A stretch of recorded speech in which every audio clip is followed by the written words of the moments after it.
just remove all your distractions, just turning off the phone. And we probably won't have any questions and answers after this, but if you have something pressing, you can send it off into the chat box. So this is Homeopathy 201, redirecting your path. We're going to go over the top 13 flu remedies in this Zoom webinar. It's Saturday, August 29th, 2020, and my name is Tina Betterton, and I'm a homeopathic consultant. I love natural self-care and healthier living. I just want to say that this homeopathic information is provided for educational purposes and not intended as medical advice or to substitute or diagnose and treat. I have been a lifetime student and teacher of natural self-healing. I've attended the Hudson Valley School of Homeopathy and the International School of Classical Homeopathy with George Vitolkis. I live in upstate New York. I've practiced homeopathy for over 20 years. It's all about balancing the root cause of disease. I do make my own tinctures and I use herbs for medicine. I'm adding Zoom educational webinars to my private practice. It's all about aligning the elements of the earth, the water, the fire and air and ether in the body. I'm also a rising star healing teacher and practitioner, and a prima birthing teacher and practitioner. Both of these raise the vibration of the human energy life force, directing energy of the sun through the chakra systems, also aligning body elements of earth, water, fire, air, and ether. I have taken my 200-hour yoga teacher training and craniosacral 1, and also holographic sound healing. Next, I'm just going to go over the overview of the last class, Homeopathy 101. So what is homeopathy? Homeopathy is an individualized, precise science developed over 200 years ago by Samuel Hahnemann. Life is a spiritual force, a vitalism, which directs all self-healing. We are energy. We're not anything else. Based on the law of similars, like cures like. And how does homeopathy work?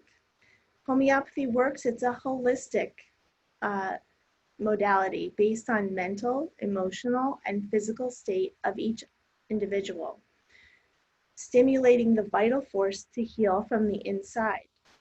It activates the body's own restorative abilities. And next will be an overview of the allopathic versus homeopathic medicine. Allopathic medicine, which is what we know today, the pharmaceutical industry, has basically the same protocol for everyone. You know, if you come in for something, usually they say, try this first. And they don't take individuals into account. It could have harmful side effects, most times it does, and it can create dependency because it's also suppressing symptoms. But it is essential for emergency and serious conditions. You know, if you broke your bone and you needed it set, you're not going to fix it with homeopathy. First, you need it set. The treatment alleviates the symptoms of disease by affecting the natural defense, opposite cures or law of opposites, but that usually ends up creating some new modality, which would then require more medicine. Homeopathic natural medicine is everything is about energy. It's individualized for each person. We take a 2-hour intake on the first appointment, which will look at their mental, emotional, and physical well-being and what's different for this person as opposed to the other. It uses earth elements like plants, minerals, and animals in minute dilution, and it's not addictive. You could have something from a fish, like the ink of a cuttlefish. which is sepia. You could have a mineral, arsenicum. You could have a plant.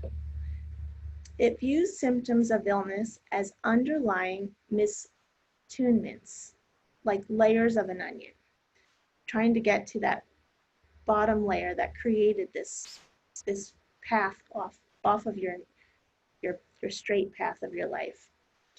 It restores the body to its natural state of balance.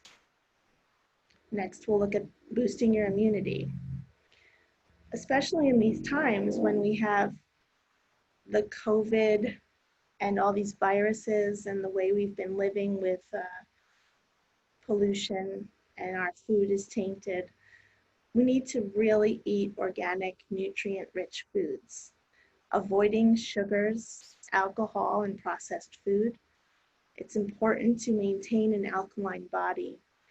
Viruses and disease, cancer, they thrive in an acid environment. And it's very easy to go online. You can even look for pH strips and test your own alkalinity to see if you're in the right area. You have to ensure adequate sleep because the body heals and generates when you're sleeping and at rest. Reduce stress in your life. Make sure you take time to take care of yourself. Exercise, meditate, spend time in nature. And it's essential to stay hydrated. That helps detox the body as toxins compromise the immune system. Research natural wellness. You could use herbs, essential oils, and supplements to support your immune system, and dive deeper into the roots of your personal wellness. Next will be an outline of the Homeopathic 201 webinar. The benefits of using homeopathic remedies in daily life.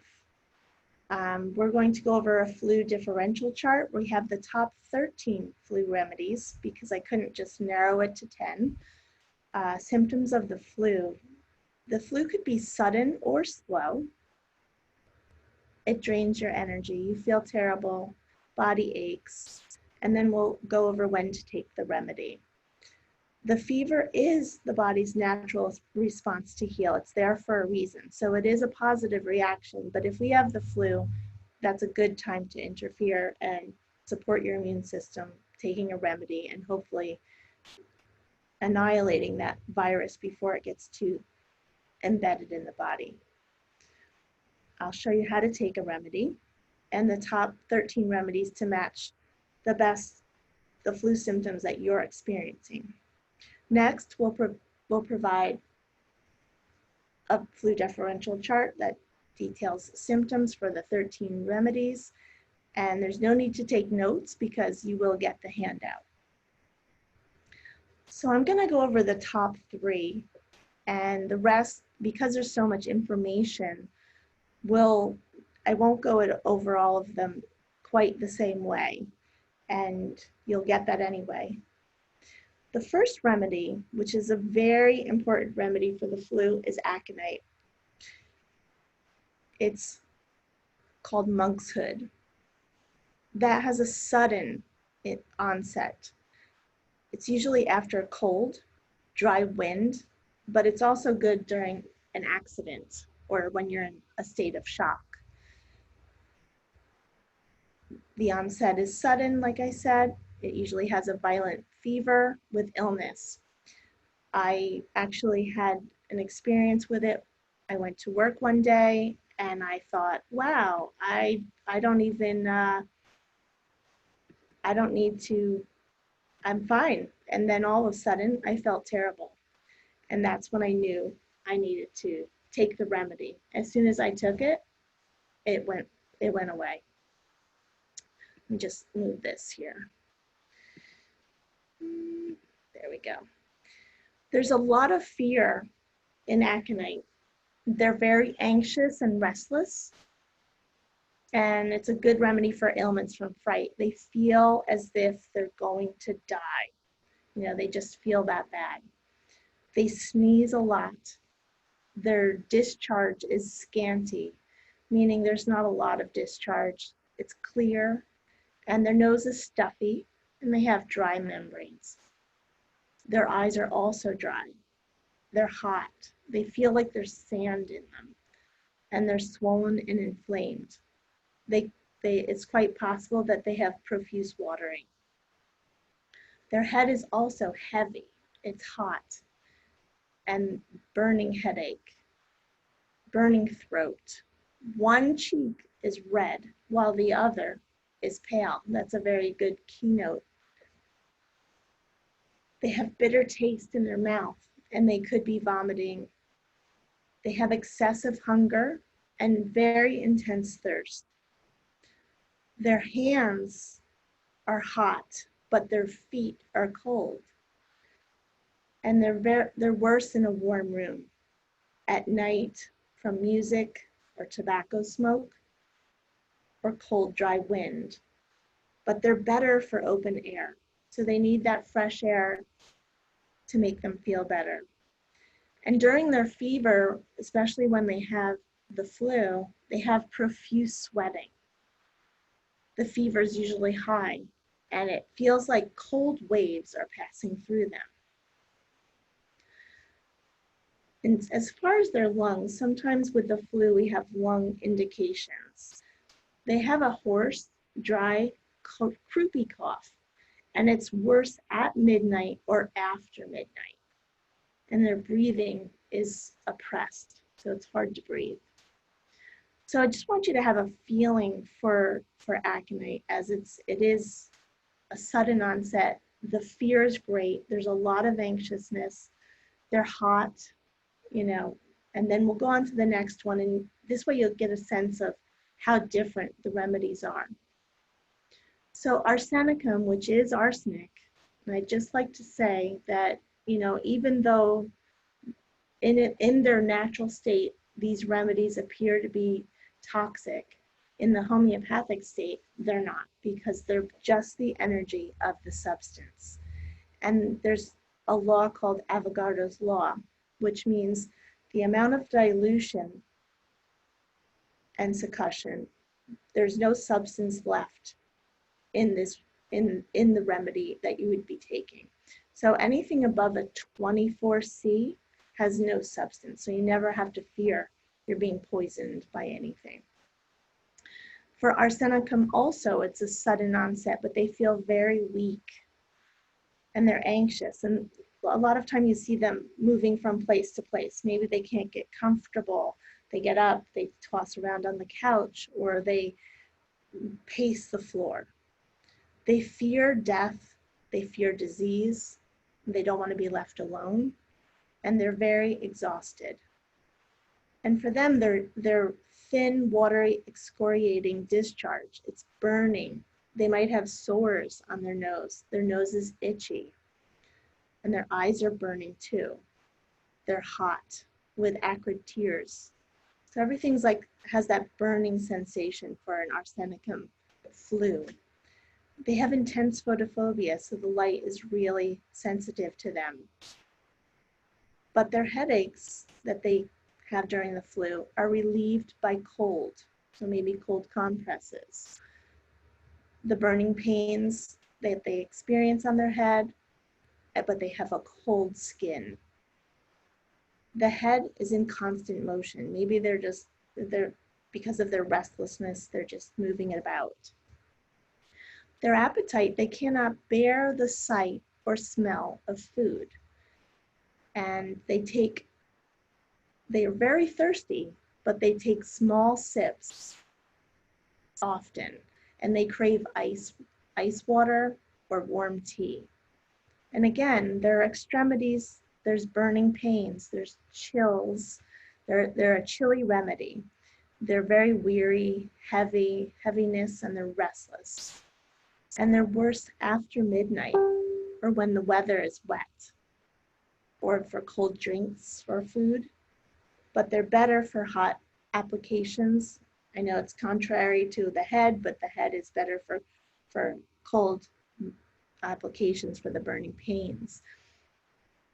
They need their head elevated, and they need the open air.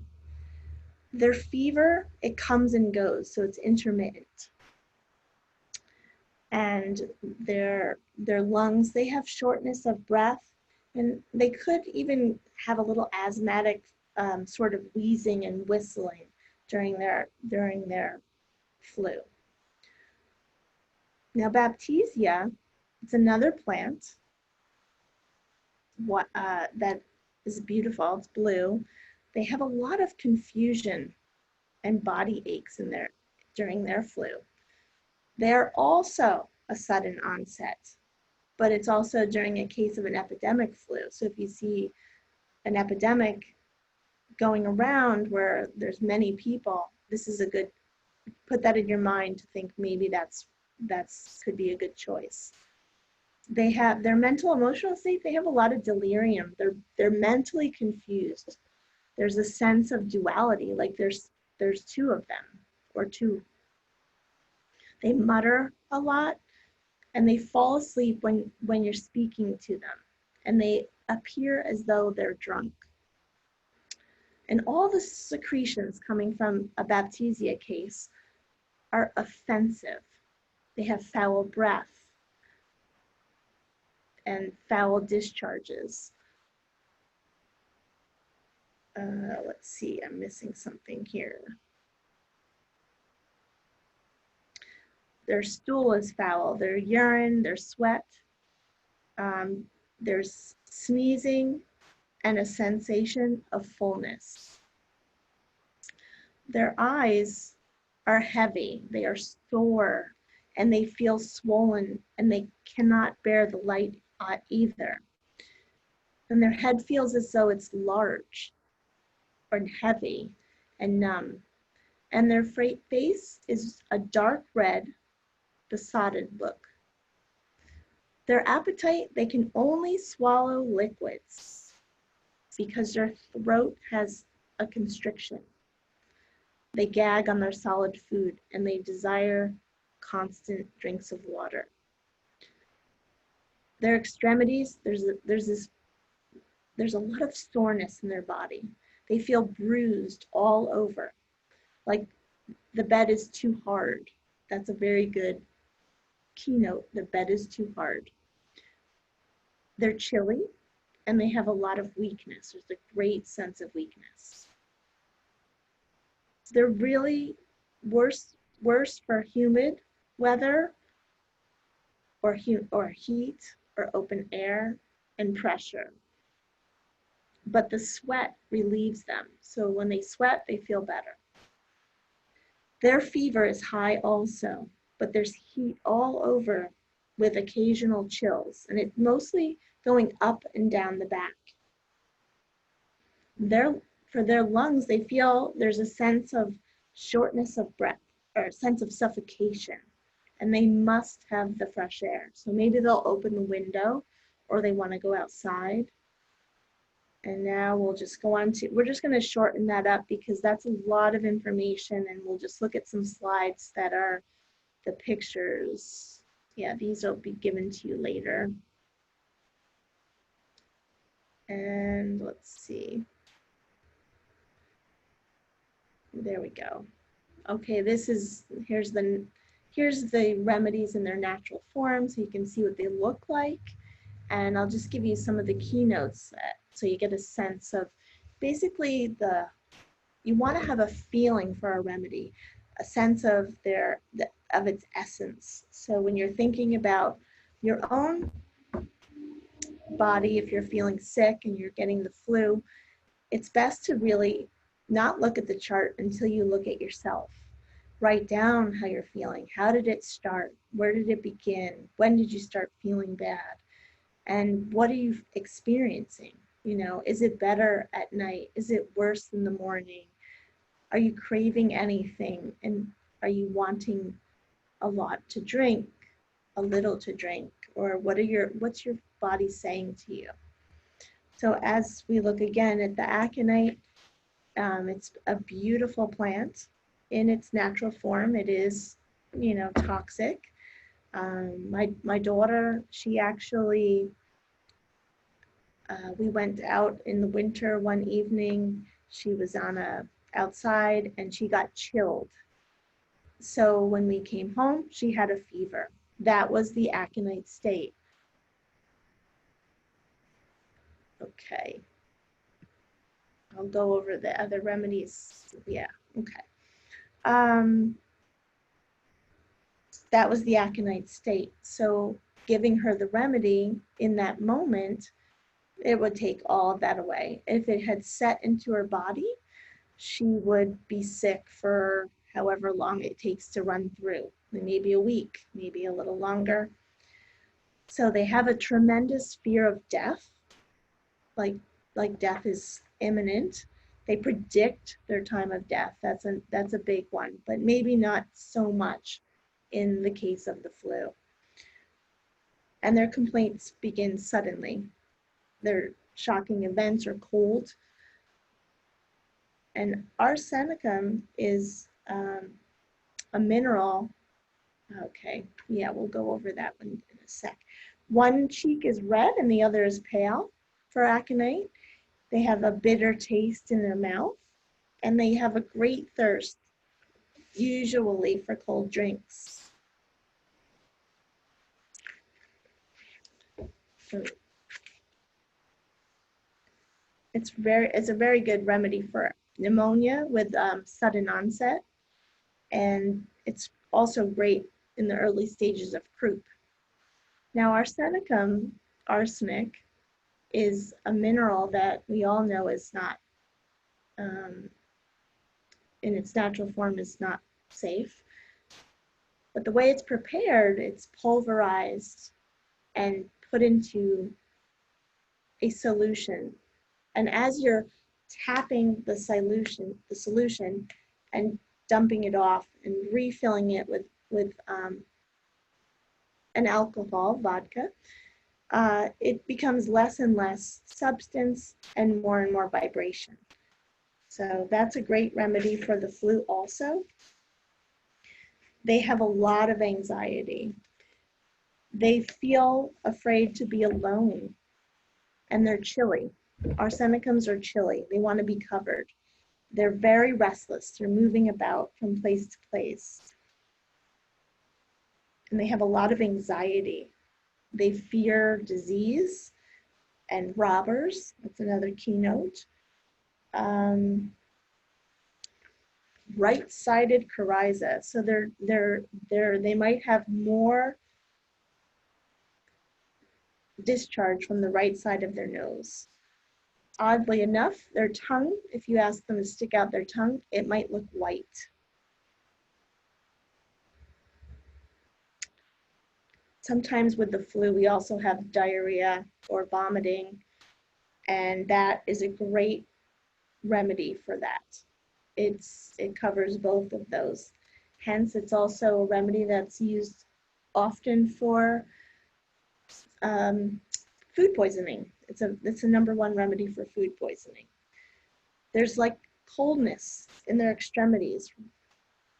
That's another keynote to the flu of an arsenicum person.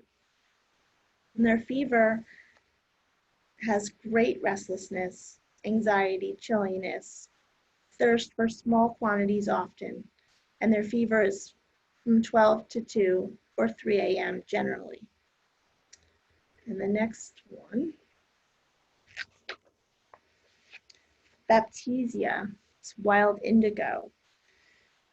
Another great remedy for the flu. There's great confusion of the mind, dullness of the mind. They're in like almost like a coma state.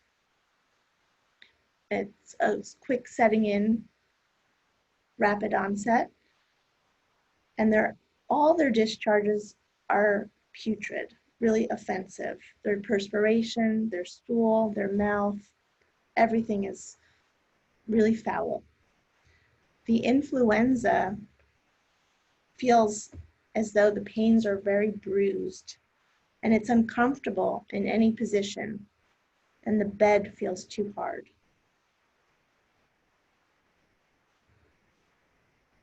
They have a dusky red inflammation in their throat, and they're sore all over. That's a good choice if you're feeling like that. Belladonna is one of the main remedies in all acutes. I've used it. My daughter had a urinary tract infection uh, with a fever, and one dose of it knocked it right out. That's also sudden onset. They can they kind of have a glaring look about their face. Their eyes are glassy. Their pupils are dilated. They feel um, red, very red. Let me just see this message here. Okay. Sometimes they hallucinate, during their fever. They want to escape. They're very furious. They might bite or strike. They might hit. And they're sort of delirious in their fever state. The fever can be very high for a belladonna and come on quickly. Their face is usually red, and a good indication is those glassy eyes. The discharges in their nose are usually mixed with some blood, and it's swollen and red. They have the head pain is so great, they have throbbing in their eyes. Their fever is so high that it usually creates all that pain. The pupils are dilated and brilliant. Yes, the face is flushed. It's hot and dry to the touch. The headaches are hammering, really throbbing. They don't have much appetite, they're rather thirstless, but they might crave lemon. So it could be like Sprite, it could be lemon water, or they might even just ask for a lemon. And that's a good indication of belladonna. Their extremities are cold, and they usually have twitching or jerking in their limbs or spasms. So if you observe somebody in a state of fever and they're jerking and twitching, it's a good, if it came on suddenly, it's a good chance it might be belladonna. They're worse any light or noise, and they're better semi-erect, so they like to sit up a bit. They like a light covering. Sometimes they need to even take a cold bath. Their fever is so hot, their head is burning. Those are symptoms of belladonna. But their cough is short, it's tickling, and it's a dry cough, and it's usually worse at night. And they moan at every breath. Their respiration is difficult, and they have a croupy cough. Bryonia alba, another amazing remedy for the flu. Now with this one, the complaints come on slowly. They're very irritable, they want to be left alone, and they talk about business. Children don't want to be carried. They're in so much pain that they just want to lay there. Sometimes they could have nosebleeds, and then there could be a shooting, aching pain in their forehead with their nose discharge. They have pain in their eyes, and it's sore if they move their eyes. So even if they're moving their eyes in their head, it hurts. That's bryonia. Their lips are dry and parched. They have a bursting, splitting headache, and their hair looks kind of greasy. They have excessive thirst for cold drinks, and there's pain on any motion. So they don't want to move at all. They just want to lay in bed. They have stitching pains, and their joints seem swollen and hot. So they're worse for any motion or warmth or any exertion. They don't want to even get up to use the bathroom. They're worse in hot weather or to be touched, but they're better for pressure or rest or cold things or lying on their painful side. And they have a chill with their fever with external coldness. So their body feels cold, they have a fever, and their head is hot, but they feel chilly. And their cough can be dry and hard, and it's very painful, and they must sit up. and it's always worse entering a warm room. Okay, the next one is this one.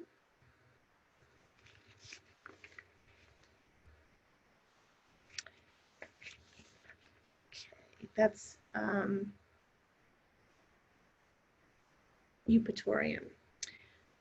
Now, this one is a very restless remedy also. Tremendous pains in their body, like they feel as though their bones are broken. That's how deep the pain is. Now, that is also, when you think about that, if you did break a bone and it was set by a doctor or you were in a cast, this would help heal the bone faster. It's very sluggish. Their mental state is they're worn out. They're restless though, and they moan a lot. They sneeze and their nose is runny, which is common for most of the flu-like symptoms, but it's the aching in every bone. Every bone hurts. They just feel so much pain. Their eyeballs are sore and they don't want the light. They don't want the light, but they could have a yellowness in their eyes. And their head has a violent headache, and they're a little dizzy. They have vertigo, and their head is so heavy that they have to lift it with their hands. So it's just so much for them. Their appetite, they have a great thirst, but they'll vomit bile. So that's a good indication. That's a good keynote. They have soreness in every muscle and all their bones. So they have violent aching in their back and their limbs, and they feel like they're broken. They have chills, especially between the hours of 7 and 9 a.m. So these little things, all these little indications are so specific. So if you are experiencing the flu and you really look at yourself and you're aware, you can find a remedy that will help you. They're worse between 7 and 9 a.m. They're worse for cold air, but they do want to have a conversation. That makes them feel better. They're better for getting on their hands and knees, and vomiting helps them feel better, and perspiring. Their temperature is a burning heat, and it's relieved by lying on that part. All symptoms are relieved except lying on that part. They have a hoarse cough, and it creates a lot of soreness in their chest. And they have a chronic loose cough, but it's usually worse at night. Okay, next one. Gelsemium. This one is a gradual onset. It starts slowly, over the course of a couple days, perhaps. Okay. All right, Gelsemium.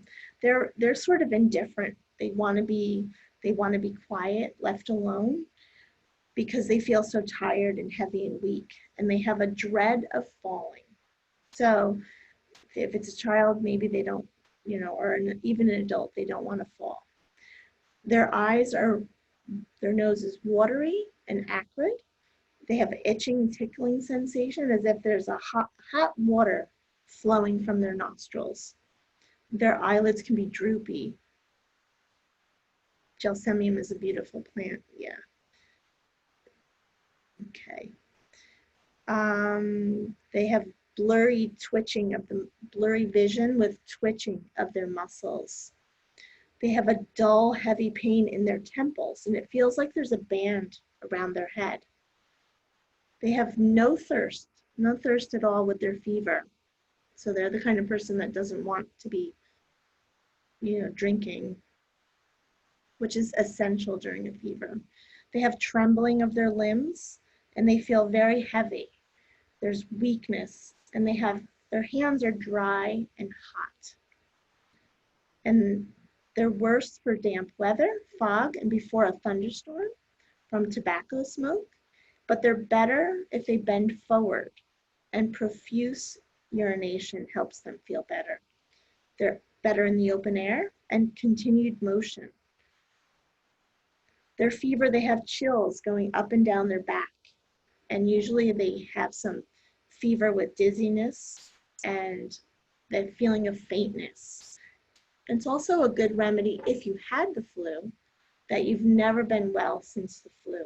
You can think of that remedy, gelsemium. They have a dry cough and a long crowing inspiration. So when they breathe in, they feel this crowing sort of sound. And it's sudden, forcible expiration. So when they breathe out, it's very forceful. Okay, the next remedy is Lycopodium. It's club moss. That's a very short sort of thing in the forest, you know, it's kind of hides out.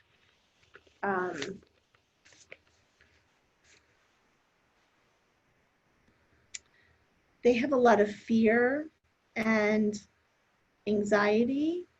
It could be brought on from anger or a fever. They're very indecisive and they really want confidence. They don't have confidence. They have a fear of being alone and they can be pretty irritable. One of the real important keynotes of Lycopodium is that when they're breathing, the wings of their nose fan out, you know, so they extend out and they breathe through their mouth. And there's a lot of dryness. And when they're sleeping, if you notice somebody that's sleeping, their eyes are half open during their sleep. They're not completely closed. They have night blindness. They can't see so well at night.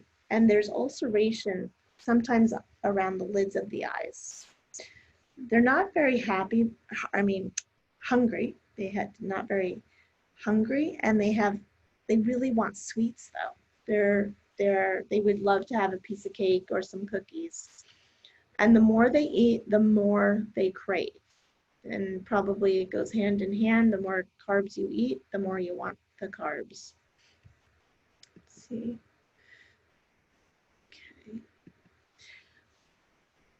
An interesting modality about Lycopodium is that one foot is hot while the other is cold. And they're usually worse between the hours of 4 and 8 p.m. or if they're in a warm room or the pressure of clothes. They're better for motion and warm food and drink. The next one is Nature muriaticum.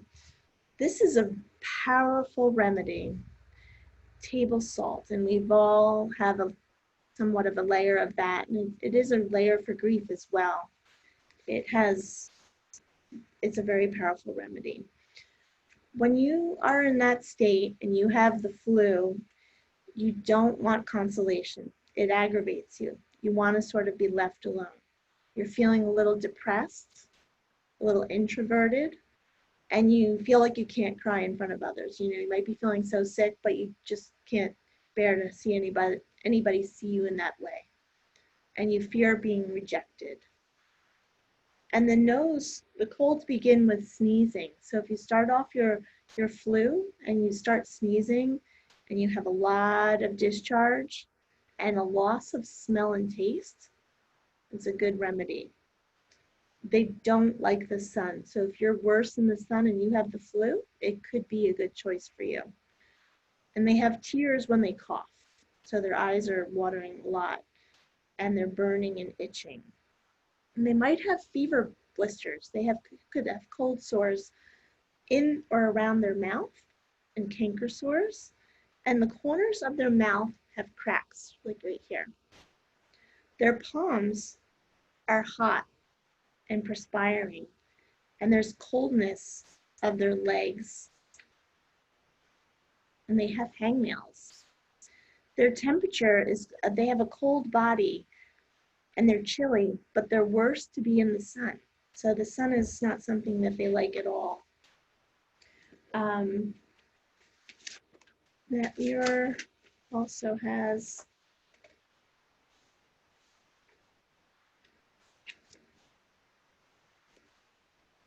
they have a fear of robbers as well. And they're usually worse at 10 a.m. Their fever, their head is, they have migraines a lot of times, and that is also, their headache could be worse from the hours of 10 to 3 p.m.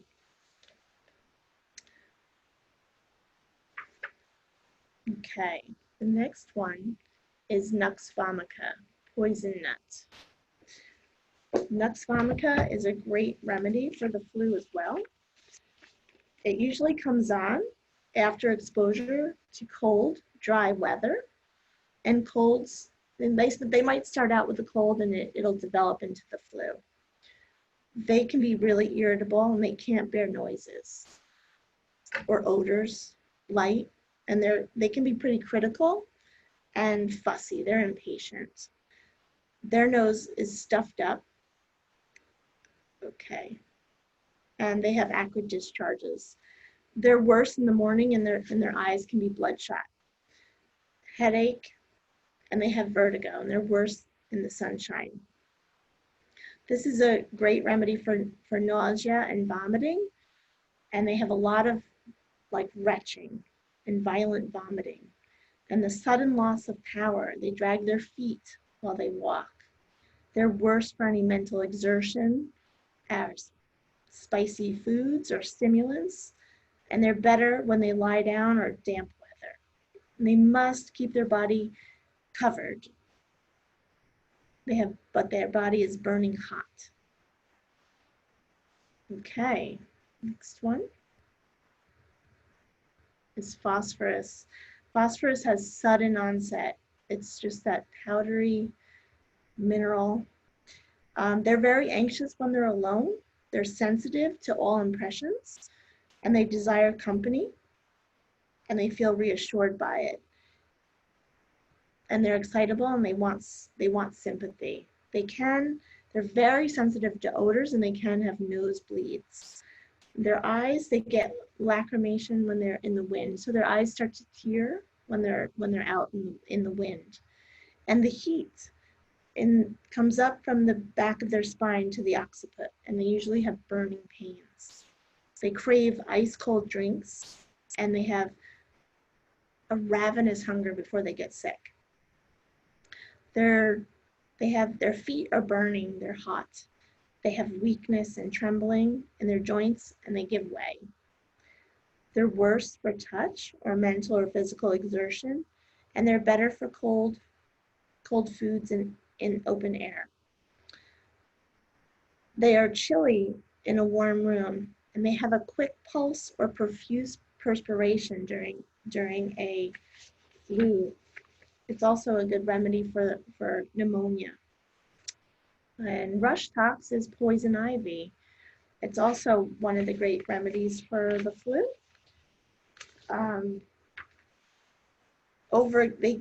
It can happen when you're overexerted or you've gotten wet or cold, and you can bring on the flu with this remedy. They're restless too, and they may be depressed or anxious. They have apprehension at night, and they can't remain in the bed. They have to move around because the motion helps limber them up. They have sneezing, and the tip of their nose is ulcerated, a swelling of their nose. And their eyes are dry and firmly closed. And there's a heavy headache in the back of their occiput. They're very thirsty. They have a dry mouth and throat, and their tongue is coated except for a little red triangular tip. So that's another indication, like ask somebody to stick out their tongue and what does it look like. They have aching, stiff muscles, and they have a paralyzed feeling, but it gets better when they move. So they're worse the beginning of motion, but they get better as they move around. Okay, and the next one is sulfur. Sulfur is another mineral. It's very pretty. It's very good for asthma, but it's also good for the flu. They have difficult respiration. They want that fresh air. They can't breathe in the middle of the night. They have to sit up, and they're usually worse at 11 in the morning. They have a violent cough, and their expectoration is greenish, sweet, or purulent. There's a lot of it, and it has a sweet taste, or it might look a little green, and you might think of sulfur. They kind of look a little ragged, and they can be a little critical. They might have pretty bright red lips during the flu, but they don't want to be heated up. Heat makes them worse, and they can be worse in the winter. They're very hungry though. They're very hungry, and they have a very sinking feeling that they need to eat, around 11 o'clock. Then we'll go on to the next slide. So it's practical remedy determination. So you want to really look at yourself and get all the symptoms. Write down the info before you start looking at the chart. How do I feel? What happened? Because every little detail can be the thing that matters the most. Homeopathy is pure energy containing no substance over the 12C dose.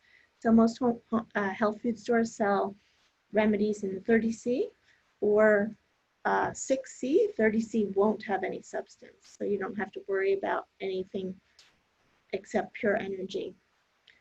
You're dealing with all energy. You're matching what's happening to the essence of a remedy that would create the same symptoms in a healthy individual. And sometimes with homeopathy, you do feel worse before you get better. But you remember, you're just only shifting the energy, moving it out. What goes in must come out. So taking a remedy at home, I'm going to show you, this is a remedy kit that I have. I bought it at Helios, and you can look that up on the web. And inside, it comes with a nice little book that has some emergency information, and it has 36 remedies. Each one of these little vials has about probably, 20 or 30 doses in here. You will only need one pellet. And the way I do it is I usually do it with a water administration. So you take a glass, and you can use bottled water if you don't have distilled, but if distilled would be the first choice. Pour in about 4 ounces, which is a half a cup. Just open the vial and pour one remedy in. The remedies can be very small, so I like to take a piece of paper and fold it in half, and then fold it in half again. And I create a little pocket like that, and I'll put one remedy in there and drop it into the water. You don't want to use your fingers to touch the remedy. It'll interfere with its energy. So, and if any fall on the floor, you just leave them alone. You don't need them. Don't try to put them back. They'll take quite a while to dissolve in this kit. They're a little bit larger. So I cover it with some saran wrap, and I label it. I write down what the remedy is, what the potency is, and the date, just so I know how much I've taken. And the rule of thumb, especially in an acute situation like the flu, is to take 3 doses. If you start to develop new symptoms and you don't feel improvement, there's a good chance you could find a better choice. You can always call someone, a homeopath who's got some experience to help you make a better choice if you're not having luck. Energy can never be destroyed, so you can just store it in the closet during the time that you need it for your acute situation, and I would dump it out at the end when you're feeling better. But you would keep the remedy kit in the closet out of the light, the heat, and extreme temperatures, and they'll last forever. Okay.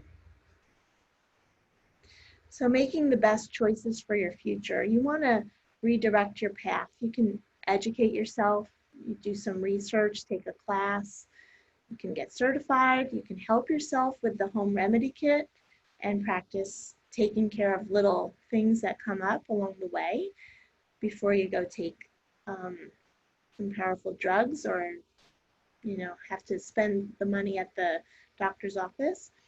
Assure that you are very objective about your symptoms. It's very hard to see ourselves. So even if we live with someone else, maybe they can assist in making the best judgment about what's happening for you. Each of these little remedies has, about 30 doses in one of these vials, or maybe 20, because the remedies are rather large, but you can order those kits and have that at home. You can think about doing private consultation.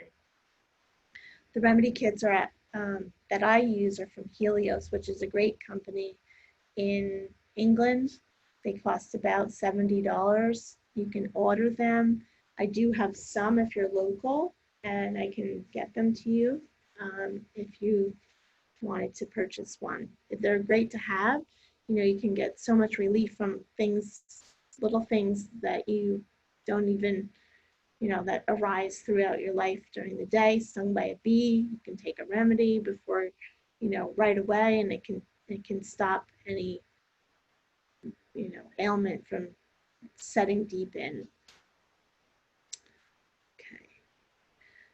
So the last thing is the next class that we're going to be offering is a first aid class at home with homeopathy, just going over some things that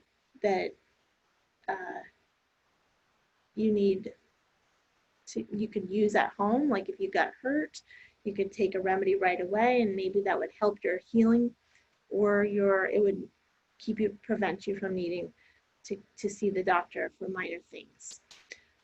I'm so glad you were all able to attend today. I thank you so much, and I thank Sandra so much for all her help. This wouldn't have ever happened without her. And I hope to see you at the next class, which will be in September 26th, 2020, for a first aid at home. And thanks so much for your time.